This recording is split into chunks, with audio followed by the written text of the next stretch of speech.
Welcome into the Dad Verb Podcast, where we chat about parenting from the lens of a dad. My name is Andrew, and I am joined today by Ben Brown, Andrew Saunders in the house. But we are also joined by Carl Morawski.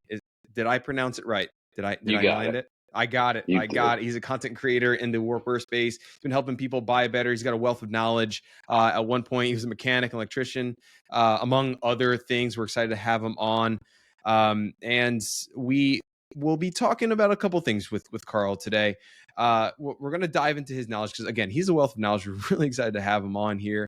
Going to be talking about gear, where to splurge, things to buy, talking about building resilient kids, going to answer a couple questions, read off a 5-star review, and then we're going to close things out. So all that and more on this episode. But I want to start with Carl real quick. I give you a very brief intro, but can you just fill people in who you are, where you're at, what dad life looks like for you, and just kind of what you do? I know you've been creating content for about 8 years now. So let's give us the rundown real quick. Yeah, no problem. So I'm Carl Morawski from Connecticut. Like you mentioned, I was a mechanic for a long time, then got frustrated one night and drove straight to the tech school, and on the way there decided I was going to be an electrician. So that was about 20 years ago, and it's a job I still have today. And this channel kind of started, I guess, back when I was sitting in my van looking for the best work pants, and I was just like, I couldn't find anything but ads anywhere. That's it. It was just ads. And so I was starting to get really frustrated because I'm like, I'm looking for something that's going to last a long time, but I just keep getting these or it'd be a blog post that was just posing as just a third party review. You know what I mean? And I'm like, man, can't I get any real information here? So the one good thing about my space, especially with people who work with their hands, they're usually pretty straightforward and they can smell BS pretty well. So I've been lucky enough to hit some wins and some misses with videos, and hopefully talk to those guys and build somewhat of a community. So it's been a lot of fun. It's been a heck of an 8 years, that's for sure. Well, he's been growing a lot. You can find him on YouTube, just at Carl Morawski. He's got to the tune of 130 something odd, 134,000 subscribers, and then on Instagram, he's got 16K over there too. Carl_Morawski. Murawski, in case you want to check that out. We're going to have that link down below in the show notes so you can check them out. But yeah, just quality stuff from Carl these last few years. And I would highly recommend you check out his socials because it's definitely going to be a fun follow for you guys. But Carl, every week we like to check in and do a little sick check because our kids are always getting us sick. Let's go round robin real quick. Is everybody sick? I'm good. And then we'll go Ben, Andrew, and Carl. We've had some coughs, but nothing bad. We're good. We're good. Ben? I think we're good right now. So we just went apple picking. We kind of been out all weekend. And so my son woke up from his nap this afternoon and was just sounded a little stuffy, little kind of cough. So I don't know if it's just from being outside for the last 2 days or if there's something else going on, but I guess we'll see in next week's episode if I come back and we are all sick because we're also supposed to go on our anniversary trip this coming weekend. So would be an opportune time to have sick kids. It was funny. You brought that in. The way you brought that in just made me go, it's like I just got off a plague ship. Like, I think we're good. I just stepped off the rat-infested smallpox ship, but I think we're good. Yeah, we'll see how he wakes up in the morning. Basically. Right. Yeah. I mean, how do you build immune system in kids? Throw them in a giant pool. Let them all sneeze on each other. Right. We're good. No sickness. Good stuff. None. Carl, Safe. how you doing? Well, tonight, so I have a 5-year-old and a 7-year-old. My son is younger. And just tonight, my daughter was like, my throat kind of hurts. I'm like, and, they've been in school for a few weeks now. And there was this little round of COVID that went through. And everybody was pretty much fine from that. But then I was like, oh, come on, really? So we gave her a little bit of Tylenol and she's bouncing off the walls. So I don't know, man. Tomorrow is just going to be a whole new day. We'll see. You never can tell. She might wake up totally fine.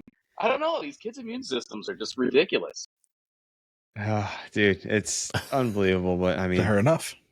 Well, good luck. Hopefully this week doesn't. It's always the worst place to be when you're just like, are you? Aren't you? Like, can I send you? Can I not? Do we keep you home? It's always just like that never-ending cycle. But it freaking is what it is. Anyway, well, hey, that's our round robin for the sick check. There you go, guys. Hey, Ben, let me kick it off to you right now. And Yes, this is a little change of gears here. We're going to have Ben kick off the segment and kind of lead our discussion with Carl here. Yeah. So, Carl, as we were talking pre-show a little bit in the lobby, super excited to have you on the show. I've been, following your content for a long time. I think we've had a lot of discussions via Instagram just about kind of anything and everything, right? I think some of what we've connected around is like, while I don't work a blue collar job, I grew up in a very blue collar family. So my entire family is loggers, truck drivers, guys that work with their hands, that are really into, I guess I hate to say into the workwear scene because, they were actually using workwear to work. But in my life, I kind of stumbled across some of that stuff because it was a part of my upbringing. Red Wing boots and Carhartt jackets and all of that stuff. So it's always something that's been interesting to me, which is, kind of how I found your content and your channel and really appreciated what you were bringing to the table. Now, outside of that, though, is as I followed your content, I realized that the biggest part of kind of what was, I think, always in the background of what you were talking about were your kids. Right. I think they got featured in, a couple of posts. I think there's a truck that you rebuilt that, you're taking your son back and forth to the, go to the coffee shop and get some hot chocolate. And so I think it's an opportunity for us to have a conversation, not only about how can we as dads buy better, buy things that maybe will last long enough for our sons, our daughters, our kids to enjoy or pass on, but also how that mindset influences how we raise our kids, right? So when we're trying to raise resilient kids, we're trying to raise them with a good work ethic. And I think we can miss a lot of that. And part of that sort of blue collar upbringing, I think, brings a lot of that to the forefront, right? How do we teach our kids the value of a dollar, the value of hard work? And so I do want to start first with that kind of gear piece, right? So I think there's a lot of dads that listen to the channel that listen to us primarily to get recommendations on kids gear, right? Which stroller should I buy? What monitor out there is going to work best for us? But they also want to make sure that they're getting the best value for what they purchase and put on themselves, right? Because I think as dads, like, we want to feel good. We want to put something on that we feel good about, that even if we spent money on, we know it's going to last a long time. So let's kind of start from the top, right? So let's look at like clothing. So what recommendations would you have for like a dad who's, maybe they're kind of coming into, their kids are a little bit older, or they're looking to spend a little bit of money on their clothing and they want things that are going to last. Kind of where would you start? What's the mindset around that? In terms of, I don't want to buy something cheap I'm going to have to throw away. I want to have something that I can buy once, wear it till it falls apart, and then or not ever have to buy it again. It's tough, man, because, there are some fundamentals that you can use across the board for almost all clothing, whether it's boots, jackets, or whatever. And it's kind of the same idea, whether you say measure twice, cut once, or whether you say, check out your cost per wear. It's really all about being able to do something right, and it's like, okay, yeah, it is cheaper and it's much easier to go to Walmart and just pick something up. Or I could actually take a second, do a little bit of research and get something that's going to be not only longer lasting, but it's going to give me a much easier time when I'm using it. It'll perform better. So sometimes the rules of the road, I believe, are natural materials over synthetic materials, typically. So we're talking about, the more leather components there are in your boot, typically the better it's going to be. And there are exceptions to the rule. If you want something that's actually going to be weatherproof, waterproof, then you might want something like a Gore-Tex sock. So, outliers aside, it's usually natural materials, 100% cotton, 100% wool, stuff like that. Those are going to get you in the ballpark. They also kind of tell you can start to make assessments based on price. So you can see if something is 100% wool, and you can know that that's going to carry a certain cost component because the material is just cheaper or more expensive. And so what comes along with that is usually a product that's going to last a while. And I was telling you about my father's Mackinac Cruiser, which is made by a company called Filson. And it's 100% wool. They've been making these things for almost 100 years. They weigh like 6 pounds, and they're this kind of like an itchy, scratchy army blanket type of jacket, but they'll last forever, and that's the thing. Like, mine still looks like it's brand new. So, he had it, and I remember him carrying an armloads of wood in it, and it still looks great. Now I have it, and I haven't put a dent in this thing, like, at all. I'm not sure I ever could. And someday I'll pass on to my son. So things like that, when you consider, okay, yeah, this thing costs $500 or whatever. Yeah, but I've gotten 3 lifetimes out of it. Then it's like your cost per wear is actually a lot less.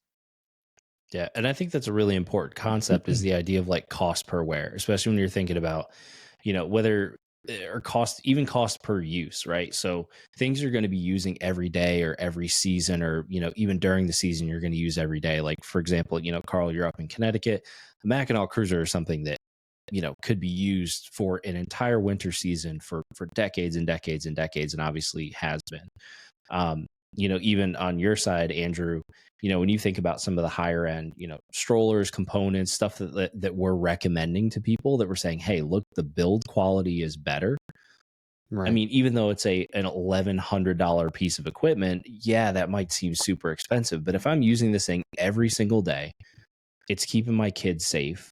It's easier to use. So typically, when you spend a little bit more money, it's better designed. The components work better. They're going to last longer. The warranty is typically a lot better.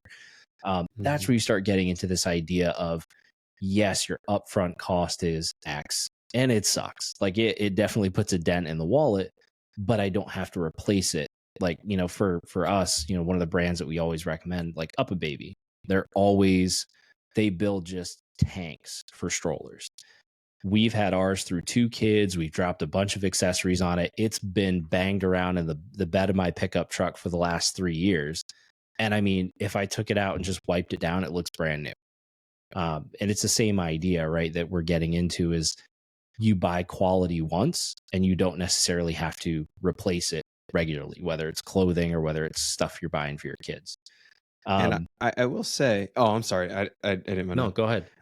So I will say, like, every time I've made some sort of review on the channel, undoubtedly there's always going to be some sort of like, let's say, for example, the Up a Baby Vista, right? Like, if I were to make a review on that, and I'll have a positive spin on it, I'm either going to get one of 2 reactions. It's either going to be, oh, that's way too much money, I would never have done that. That's why would you do that? Or it's like, you get what you pay for, you idiots, and all that stuff. And based off of the conversation that we're having, and you can never win. There's always like some sort of a fight. Like, why would I pay $1,000 for a stroller? What's wrong with you people? And I've gotten emails just kind of like, you can't consciously keep recommending that to parents. We can't, you get triggered. But on the, I don't know. So, but based off the conversation that we're having, I feel like, we're in, when it comes to, gear and clothing and different things outside of children, it's one thing. But when it came to like you and your kids, did you kind of come into it with the same kind of mentality? When I'm buying, bottles or strollers or cribs, or what have you, did you kind of have that same mentality where it's kind of like, no, I spend up for quality because for longevity, we're going to use this through multiple kids? Like, what was your approach to that? What are your thoughts on that? It was a bit of a mix. I gotta tell you, it was weird because, yeah, my gut reaction, especially with what I do, is like, buy the best you can for everything. But then again, the seasons of children are so brief that sometimes you have a chance to use it, and then it's like, what am I going to do with this $1,000? So for some things, like the crib that turns into a bed, Yeah. right? So like, it separates, and now the Right, headboard and yeah. the toe board, right? Now that's my son's bed, right? So in a case like that, it was good to spend a little bit more money. And then actually, I had an interesting, when you were talking, Ben, I was thinking about this, was we bought 2 of those tow behind things that go behind your bicycle, and they're like Oh yeah, little trailers. We Yeah. bought one Humvee. from a company. That's okay. So we bought one from a company called Chariot, and then we bought another one from Thule, right? So it was like, Thule. my Yeah. wife would take one and I would take the other. And I got to tell you, man, like definitely one stood out above the other. And it was like, now from the outset, if I just looked at these things, we order them online or whatever, and I couldn't tell the difference. But Was it Thule? over the long term, no, actually, the Chariot held up better. The Chariot? Far better. Ah, which one? Yeah. What was the Yeah. pricing on the 2? Do you remember? I really don't. I wouldn't know. Now I did look into it, and actually, it turns out that Chariot was a company that was independently owned and then bought by someone, and supposedly their I guess their quality may have changed. Their warranty used to be amazing. They would give you price match. I mean, it was supposed to be awesome, and I guess it kind of went downhill. But but then other things like clothes, man. I mean, boy, it seems like they wear these things twice and then they grow out of them. And with a boy and a girl, they each have to have their separate clothes. So, yeah, it's tough, dude. It's tough. I think it's just a mix of the two. Yeah, that's definitely a challenge when it comes to clothes. We actually just got done today shopping for both of our kids because both of them decided to have gigantic growth spurts at the same time. So our 7-month-old daughter has outgrown everything that we own. And then our 3-year-old son grew 2 inches in a month. So all of his pants are way too short. So everything he has on it's all high waters, and his t-shirts are too short. And, but he's at that age where he's skinny and he's getting tall. So all the waists are too big, but the pants are too short. So, we did the same thing, but, I think there's that idea of, spend the money where you can and where it makes sense on the things that you're going to reuse. So like our kids' clothes will either, look for, stuff at Target, Kohl's, Old Navy, stuff that I know they're going to wear through it. They're going to outgrow it. They're going to tear it, stain it, whatever. It's going to be destroyed before it's ever, gotten to a point where it's really even hit its like useful life. But I think, as they get older, I think that's where that's going to start to change, right? When they get to a point where they're not growing anymore, then do we start looking at, better quality materials, better quality clothing. And I think for dads, again, we want something, we might grow a little bit more around the middle, but like, we're not getting any taller, right? Like I'm not going to outgrow my jacket at this point. So I want to spend that money on something I know that's going to last. I know a brand that sort of, stands behind their product as well, because I feel like I also want the security of knowing that thing, if something should go wrong with it, that I'm going to be able to reach out to them and say, hey, this isn't performing up to the expectations that I had for the brand. So like Patagonia, for example, like all their jackets, they have I think it's called their ironclad guarantee, where it's like when I buy it, I know that thing, unless I really do something to it, like throw it through a wood chipper, like I'm probably going to be covered. And even though that vest is, $150 and it's more than the one I could get at Walmart, I don't have to buy 6 of them over my lifetime because I know that is something that's going to be covered if something goes wrong with it. Right. So that's something else I want to talk a little bit about is, when you're looking at brands, a lot of us, I think, are looking at like good warranties, like brands and companies that really stand behind their product. So what ones have you had experience with? Like if I'm a dad, I'm going to spend a little bit more money on, let's say, a jacket. Who's going to really stand behind that product so that I know it's I got a bit of a safety net if something goes wrong? Yeah. I mean, some of the bigger companies, like you mentioned, LLB and Patagonia, are known for their return policy and being able to really bend over backwards for you. I have found more often than not, though, that the smaller the company is, the more likely you'll be able to reach out to somebody who can actually do something for you and is willing to. So sometimes, it's like throwing a snowball into a volcano when you try to send an email into the company and say that there's a problem with something.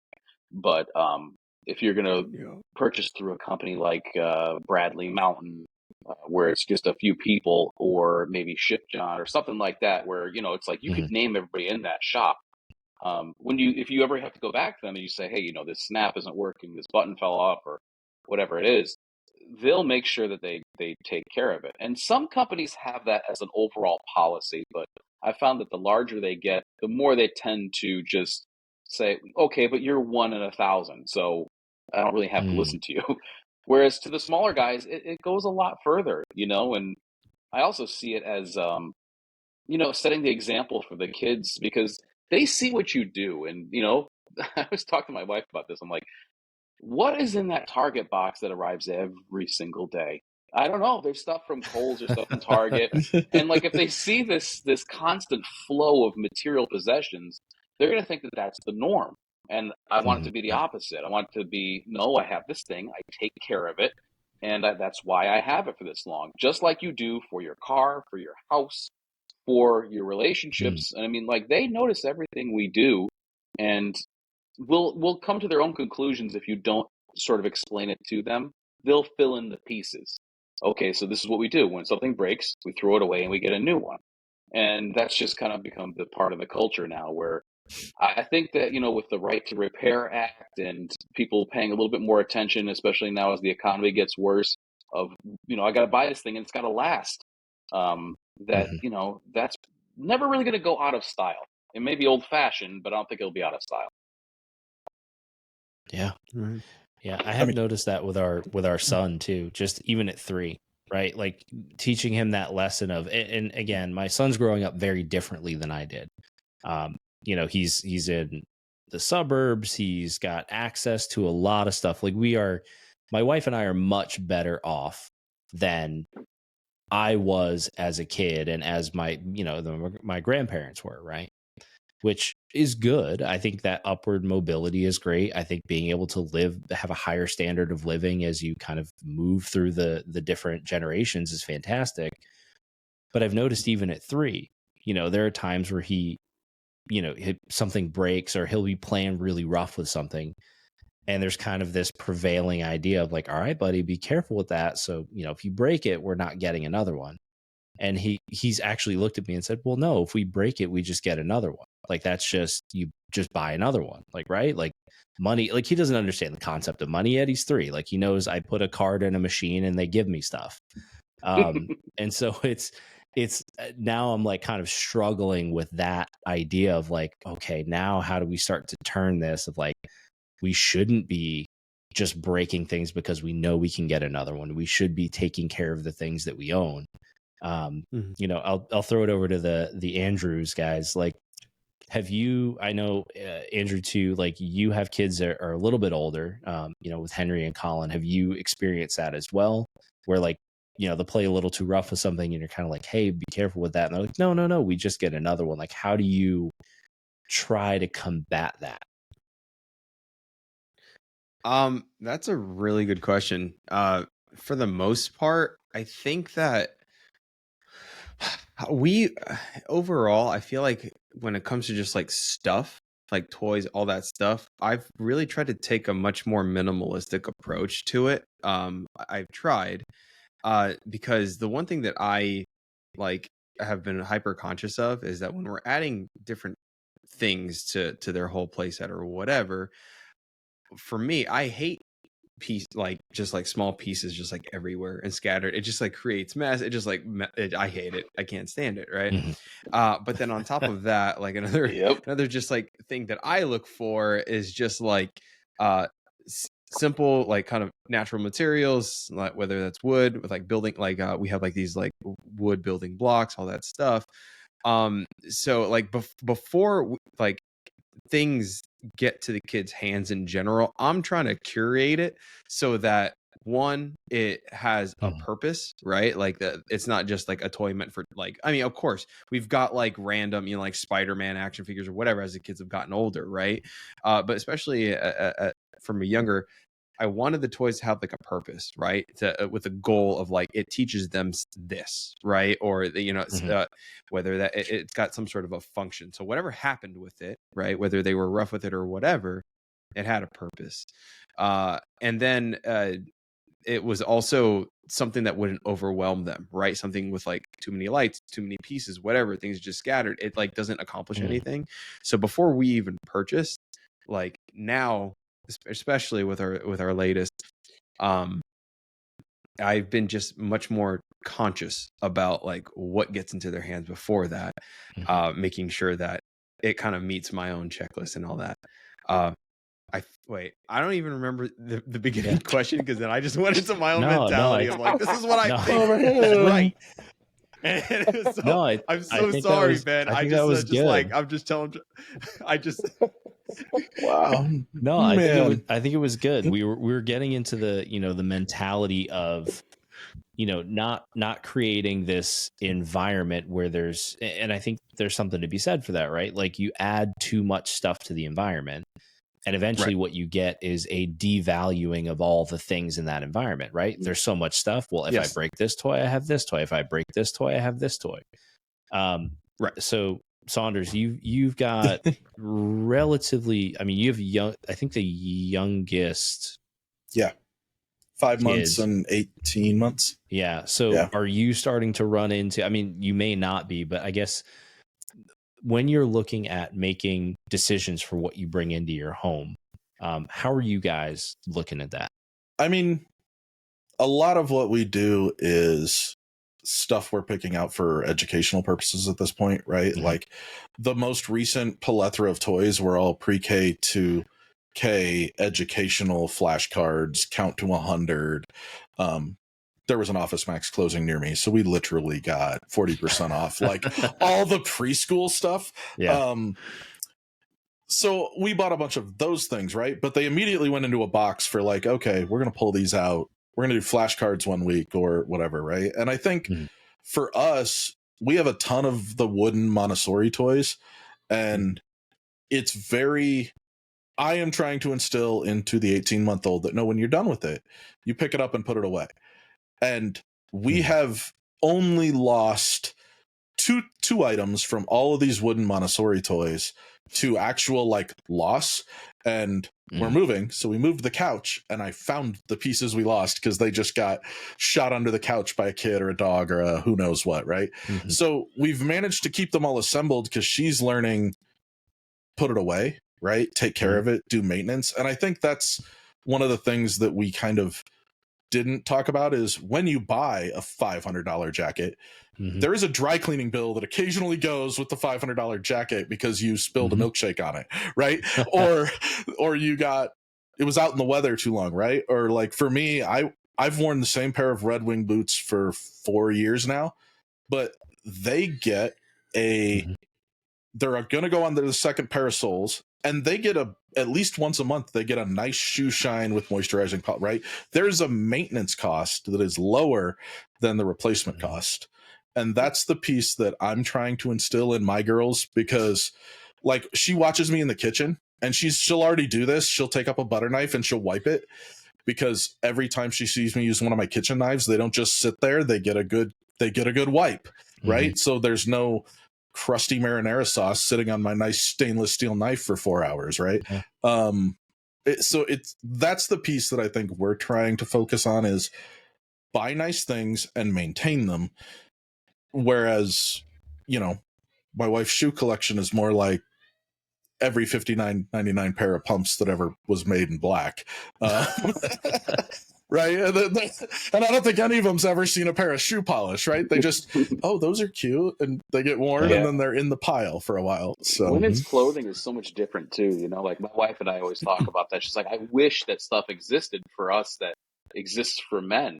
And there's some crossover there, and some of the brands are starting to do that. But when it comes to the kids' toys, I got to tell you, man, it's like even when we try to be really careful, like even with Christmas and stuff, we'll say, okay, well, we're going to get this, this, and this. We're not going to go nuts for a couple of reasons. And one of them was, I remember when my parents got divorced, my father owned a print shop. And so when I was, I don't know, I think they got divorced when I was 13. the first Christmas after they got divorced was so different than the ones before it. And I remember thinking, like, did we get robbed? You know, like, what happened? There's not as much stuff here. But you know, that was a stark reality. It was like, oh, geez, I guess things will never be the same. So I was always like, look, not in preparation for splitting up or anything, but let's make sure that they have things and that there are things that they're going to like, and they're not going to forget about the first thing they open by the time they get to the last. But even if you try to do that, it doesn't really matter because the in-laws are getting them stuff. My parents are getting them stuff. Their, you know, cousins and all that. By the time the holiday or our birthday is over, they have so much loot that it doesn't matter if we got them nothing at all. So it's just like, you can try to do the right thing, but the people that they're surrounded by have such an impact. Yeah. My buddy's got 5 kids and his youngest is 8. They've started going with you 5 have to decide as a group what you want for Christmas. And the last 3 years running, they have all picked trips. So they went to Disneyland one year. They went to, I want to say, Upper Montana one summer for their trip. Like, the kids finally figured out that more PlayStation or more Switch games weren't what they wanted, right? Experiences are better than margin. things. Yeah, they figured out that they would rather have dad take them somewhere and go. And this was post-divorce, right? Once dad was in control of what he gave them. Nope, pick what you want. You can either have this much gifts or you can go somewhere. Oh, let's go somewhere. And every year, like clockwork. Yeah, That's where are we going? And then lesson. They don't take the trip until spring break or over the summer, right? Like, so they get basically nothing for Christmas from their dad, but in March they're going to wherever, right? And it was a really good trick, I guess you could say, parenting trick, because he just got to save up at that point. So yeah, anyway. but I mean, that's usually a lesson that people only learn later in life. And it's great to be able to do that earlier. Nope. Yeah. So I didn't have this planned initially in the show doc, but if you don't mind, I wanted to shift gears a little bit and ask Carl a question about work-life balance. Ben, did you want to touch on anything else before we kind of shift gears to the next segment here? No, take it away. All right. Well, Carl, so you work by day, I believe as an electrician, right? And then, you know, you got to make time to create content for your respective social channels. And I'm in that same boat as you. Like, I get it. We kind of like live and die by the content calendar, because if you don't upload on a regular schedule, we die, but it's a very tough thing to balance. You've got work, you've got your other side hustle, which is an important thing to maintain. But then you also have to balance like actually being a dad. And I'm just kind of curious, like, if you don't mind, can you like take me through your schedule? Like how are you able to balance that? Do you have help? What is that like as a dad working multiple fronts? Yeah, it's been hard to figure out, and I've certainly stumbled and figured out things the hard way. But I have a pretty good balance now, and it's more or less something like this. I usually get up around 4:30, and I'll get some editing in. It's nice and quiet. I don't, have to be bothered by anything. What time do you go to bed? Then I'll usually, maybe 9:30, something like that, maybe. Okay. So we're much keeping more you of a past your morning bedtime. person. Sorry. Yeah, it's all right. It's all right. So I'll edit for a little while in the morning, and usually just, over the period of 5 days, I'm able to finish a video. Then I'll head off to work, come back from work. I usually, hit the gym for about half an hour, 45 minutes. And then it's family time after that. And it's like, it's really become prioritizing time with them first. And also, we have a farmhouse from the 1880s. So the weekends are the trickiest part. My wife and I will usually, I'll say to her, like, okay, what's your plan for this weekend? And then we'll coordinate. And I'll say, okay, when are you going to Costco? Because that's when I'm going to film. And, she'll take the kids. She'll go to Costco. She'll come back with, I got to get the forklift. And then it's just like, I have my stuff filmed and ready to edit the rest of the week. And that is like that's the unicycle ride I've been on for a while now. And it's like one little thing can derail it so easily. But for right now, it tends to work. And I have, especially this last year, just accepted the fact that if a video isn't done, it's not done, because there is other things that are much more important. So if it's a beautiful Saturday morning and my daughter loves to go with me on bike rides down to this little breakfast place, it's like 7 miles away. It's a perfect distance for us.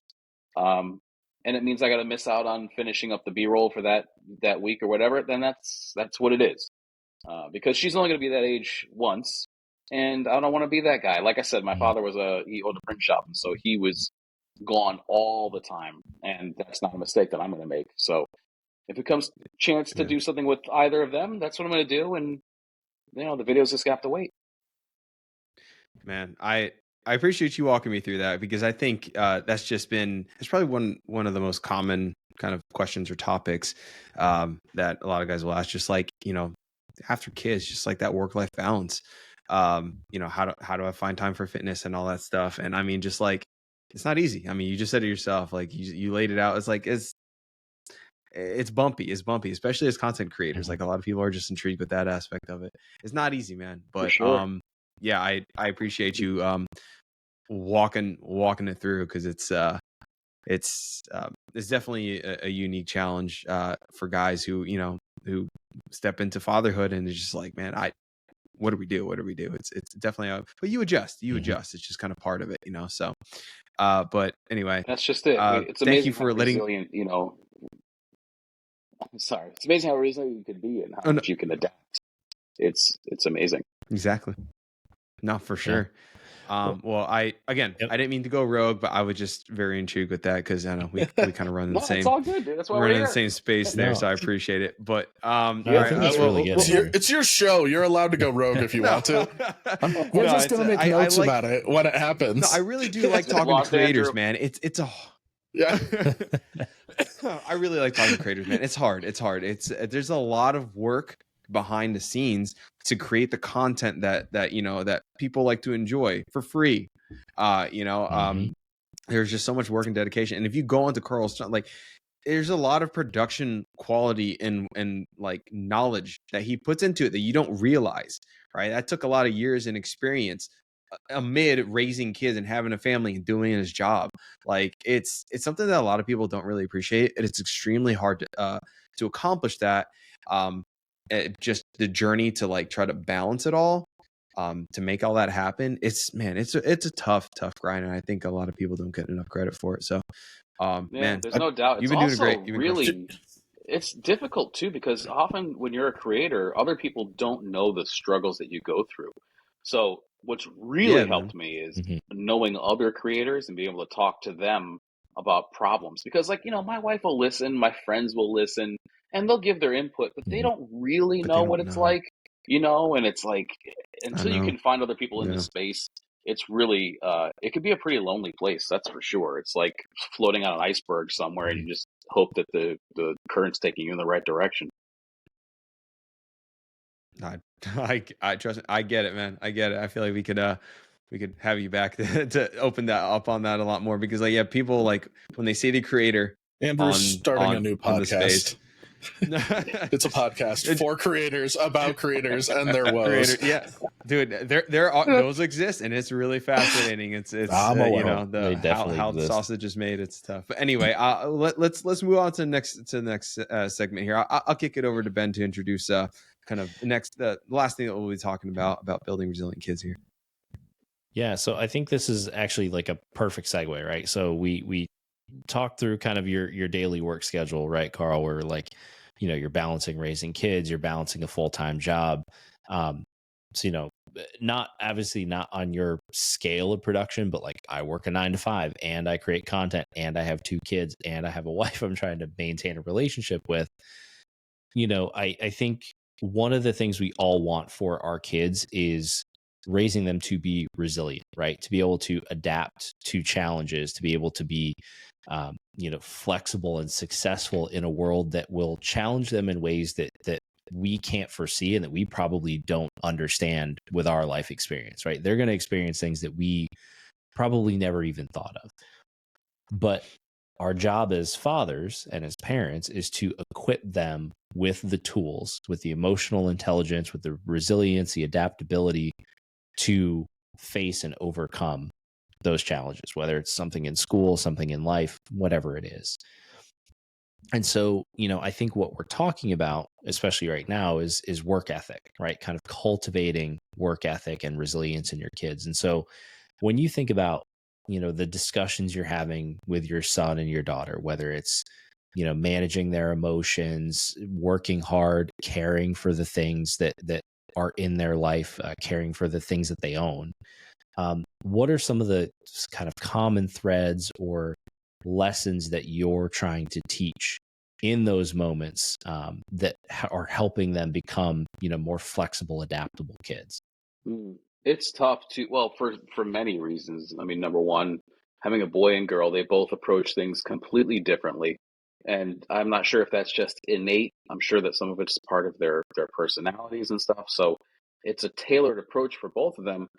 But one of the things that I kind of go back to for them, and not only, so this is going to be kind of a family story, but it applies to everybody.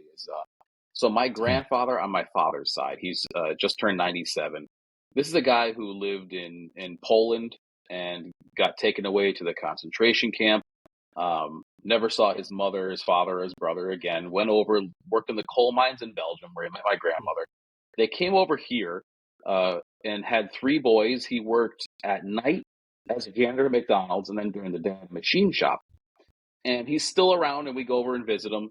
And my kind of thing that I always sort of try to tell them on their level is you're made from very tough stuff.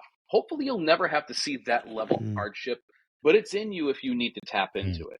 This is a guy who has been tempered by all these experiences.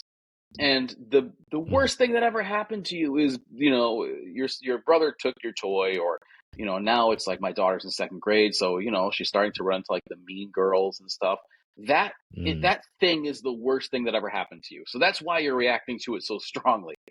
But I try to maintain perspective with them. And I always, again, like I said, speak to them on their level about their grandfather and what he's been through. And, I could almost imagine like in the future them, like, remember when you used to tell us those boring stories in the car on the way back from visiting grandpa? Like, why did you do that? I hated that.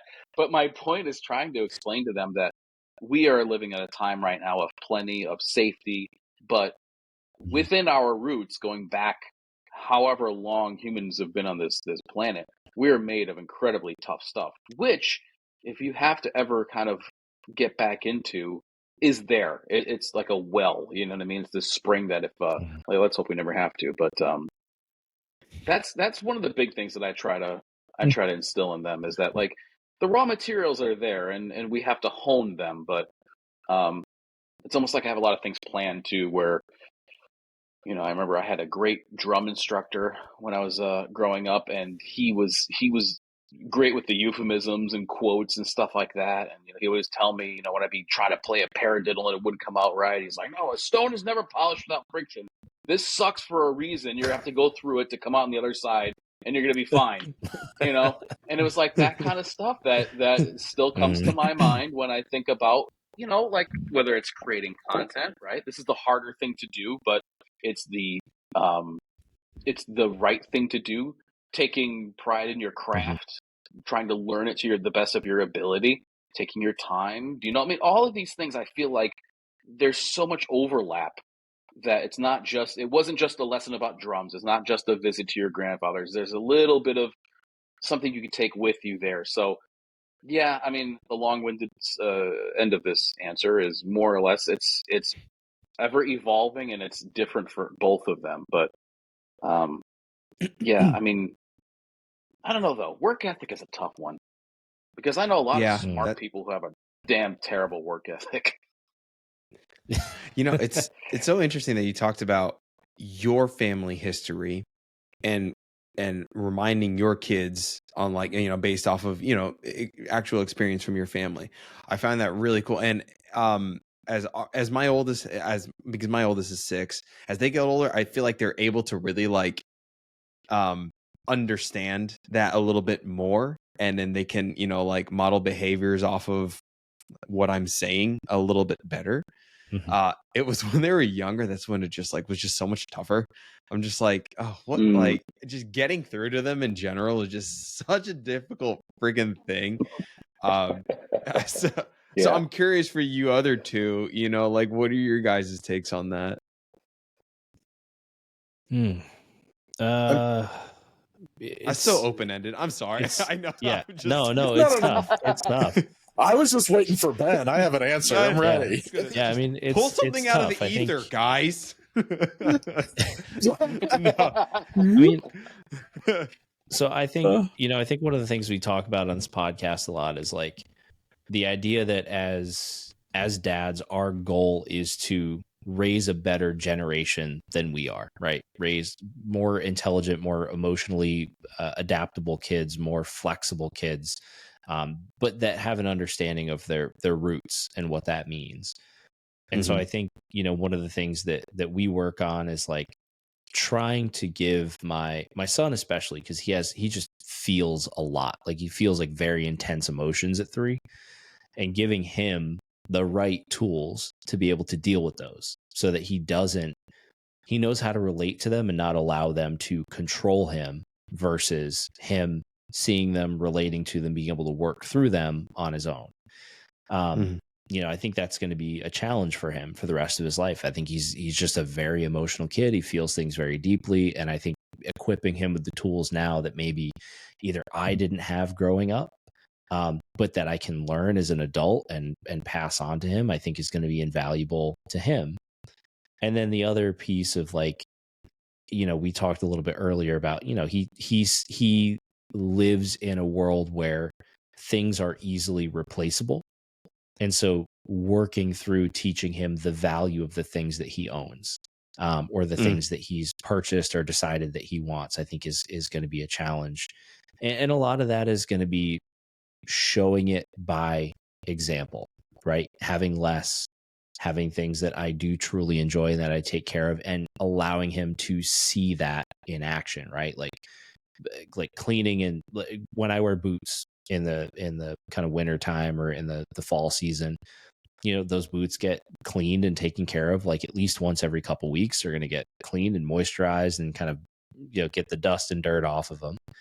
And I want him to be a part of that. So he sees, if I take care of something, it will last a long time. It deserves to be taken care of. It deserves to be respected. Therefore, it will take care of me. Right. And hopefully that will bleed over into other things in his life as he gets older. Earlier you asked me, and I feel like I'm finally circling back to it about just kids and things, and when they start kind of banging things up, and when I started getting into, I think I finally started to understand like where I was trying to go with it, because of my mentality of trying to go with less. I think what it comes down to is I just want them to value the right things, right? Or take proper care of things, because when they're overwhelmed with stuff and they just have a plethora of everything, it's just like, if I break something, I could just buy another one because dad already bought me all this stuff, but when you're able to focus on something that's, higher in quality, something that's just more personal, something that you can take more care of, right? And there's less, right?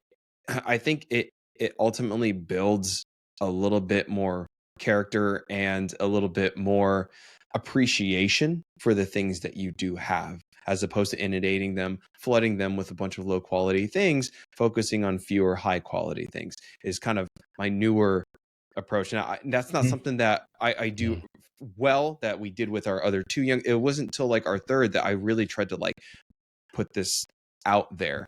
And I think that kind of harkens back to what we even opened up with when we were talking with Carl, just about just like, things for us, boots, any sort of wear, just focusing on quality materials. And in a way, you do have a greater appreciation for it. And I think that kind of can trace down to kids and things as well, which I kind of long circle back to where I was going earlier, but that was kind of my general take for it. Sorry. Yeah, you know what? There's a couple of things that I think really relate also back to the same idea. number one is tools. I think we all probably had some people in our family who had tools that get passed down. And, you're like, oh man, this thing is, it's bomb proof. It's going to last me and then several other generations. I had my grandfather was a carpenter, and, I got a whole bunch of his tools. And so like, that's a perfect time to show the difference, because it's very clear between cheap and expensive. And look, if I take care of this expensive thing, look how this is from your grandfather or whatever. That's a very good example of how to do that. And one other was, my father played guitar and bass, and he had a couple of Fenders. He had a Fender Telecaster and a jazz bass. And I remember he would keep those in their cases in this front room where he would practice. And he was always very meticulous about putting those things away. He kept very good care of them. And as a kid, I remember sneaking in there and like strumming the strings and then like closing the lid and like putting it back. It was like the perfect crime, right? And, but he had those things forever. And it's like that because he took care of them. So I think that in a way, they have to be ready for it. Our kids, they have to be ready to understand this concept. And it's going to come when it's something that they really care about. Toys are toys, I mean, they're cool and everything, but nobody's going to really flip out too much if it's gone the next day. When they start to get old enough to really like something, whether it's a hobby or whatever, pastime or just some sort of interest, and you could give them something, whether it's an instrument or a tool or whatever, to do that thing, and you say, here's your baseball glove. It's, this is a really good one. Take care of it. Make sure you condition it, whatever, and keep it in a dry place. Don't let it get moldy. And they can see that this thing was expensive, and here's the benefit of taking care of it. That's what I'm waiting for. I think it might be a little early to try to instill that in them, other than just being a good example at this stage. Mm-hmm. Right. But the concept is there. That's what you're hoping to, one day instill, which I think it's the approach. That's the important part. Sorry, I think what one of the things you're both kind of dancing around is a lot of that stuff is based on your memory of the person, the events, and not necessarily the physical item, right? You just watching your grandfather take care of that Fender guitar is going to make you go, oh, that's how I treat guitars, right? And then if he played it for you and you have a positive memory of that, you might not have any piece whatsoever of musical talent, right? But you might still have that guitar. You might still take great care of it. And for me, that's what I think the key is. Because as I think back, I don't have a plethora of like heirlooms and things from what I would call my childhood that I have to have, right? I have a lot of stuff that I haven't thrown away. I'm moving. I have a lot of stuff I haven't thrown away. That's like, no, that's nostalgic. But I think like the thing that came up for me is it goes back to the Trace Atkins song, Just Fishing, right? The whole song's about him on a boat in the middle of a lake with his daughter, just drowning worms. But his point in the song is that is a huge memory for her, and she doesn't even know it. It's just the time and the attention to doing it. It doesn't matter that she's talking about her ballet shoes. It doesn't matter that they're not actually catching anything because she won't sit down in the boat, right? It's the time together and the moment that she's going to remember and carry on forever and instill that piece of work ethic or that piece of emotional intelligence we're all after. It's not the rod, the reel, the tackle box, right? Those are the things that trigger the events and the memories. And that's why we hold on to them as humans. But the important thing is actually the memory, right? Because and you hear it a lot, right? There's these guys who have lost everything, right? I got addicted. I lost my house. I lost all my stuff. I sold my grandmother's ring. But at the end of the day, when I recovered, I still had all those memories, and that's what I drew strength from, right? It wasn't the fact that I got rid of grandma's brooch. So I think it's important for us to all remember that like, yes, we're talking about things. Buy good things, take care of them, but make sure you use those things to install good, emotional, healthy memories, healthy events in your kids' lives, right? I don't know. Yeah. Matter of fact, if I could just jump off of what you're saying, because you're absolutely right. It is just stuff. And, we need to clothe ourselves, and they're almost a tool of sorts, right? Because they perform a function, these things. But that's also kind of why I have a little tagline that I say in the beginning of every video, which is to own better, look better, and live better. And my whole point is, if you have to, and I've said this on several occasions, if you have to miss out on things, if you have to miss, a trip with your family, an experience with your friends, whatever it is, to save up to buy this expensive jacket, it's not worth it. Because you really won't be thinking about what you wore at that occasion on your deathbed. You won't. I mean, not to be, macabre about it, but it's true. And so you're absolutely right. I mean, it all is just stuff. Convenient solutions for modern living. I think the car guys put it best, right? It's about the experience of building the car with someone. It's not about what the end product is, right? Because most of those guys end up either dead or selling the car and paying for college or paying for whatever, but dad and kid or dad and grandpa or daughter and grandpa are still happy that they built the whole car, right? Absolutely. They've figured it out. I don't know how they figured it out. The rest of us are over here like, I do websites. That's not anyway.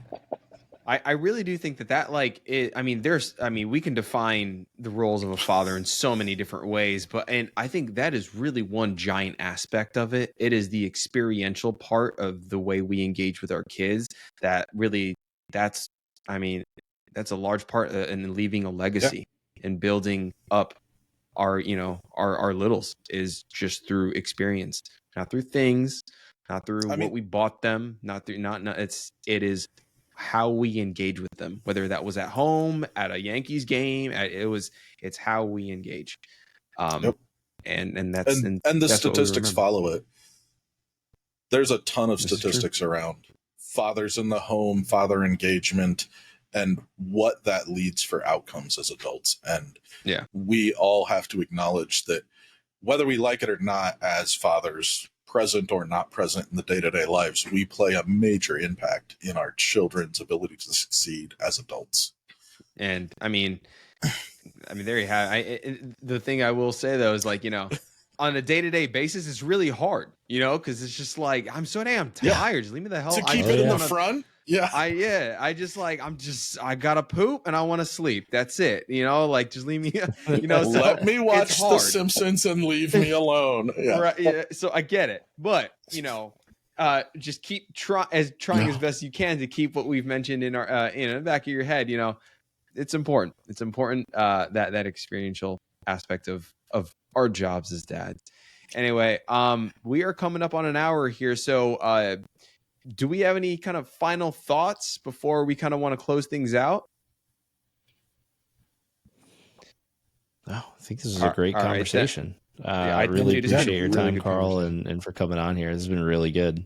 Yeah, I've had a lot of fun. I think Carl, what's interesting about this too is this kind of podcast, this kind of idea, I don't think would have worked 20 years ago. Now, I think more than ever, taking being a good father more seriously than it seems like before it was like, I had a kid, that's what you do anyway, what's on the TV tonight or whatever. But now we're seeing a real people who are really taking an effort, making an effort to be the best father that they possibly can be. It's going to make a better generation without a doubt. So this is a part of it, and this is, it may seem a little grandiose, but it is true. I mean, this is going to help people get there, and hopefully let them know that they're not alone, and the stuff that they're going through isn't they're not just by themselves on an island. This is what we're all doing, and it's nice to know that other people are sharing in your struggles and can help you out.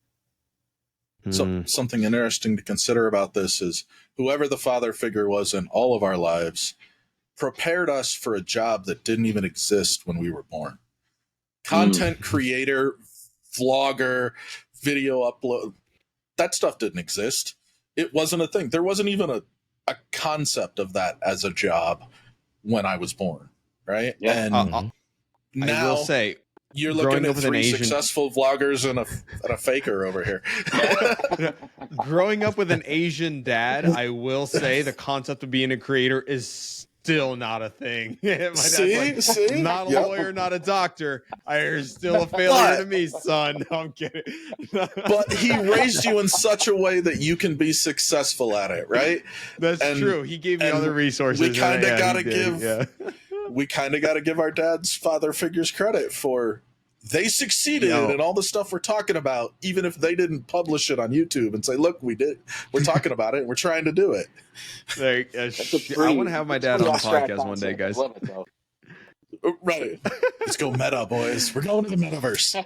Oh, man. Well, I'm going to go ahead and close things out. Thank you so much to Carl for joining us today. I'm going to have all of his socials linked for you guys down in the show notes or in the description of the YouTube video, so that you guys can go ahead and hit that follow button for him, whether that's through Instagram or YouTube or where have you. And I do want to thank our sponsors for this podcast, which is Carhartt. Actually, no, they haven't paid us. No one's sponsoring this channel, guys. No, it's Melon. Could be PGA. We have no sponsors, guys. So thank you to no one still for your unwavering just keep support. throwing brands out there. He's like, free advertising Nike? here, free advertising Apple? here. Yeah. Goodness. Thank you to One day no we're one. gonna get one. Yeah.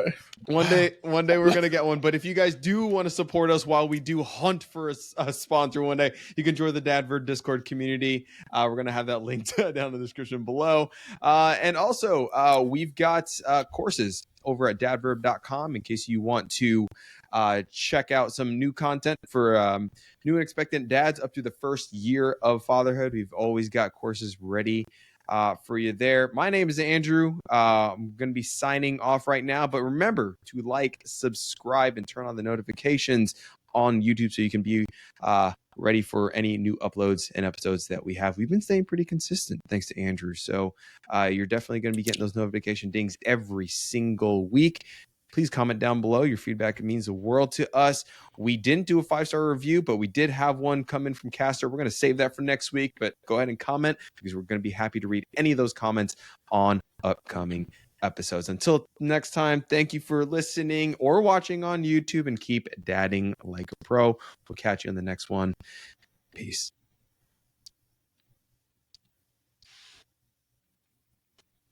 All right, man.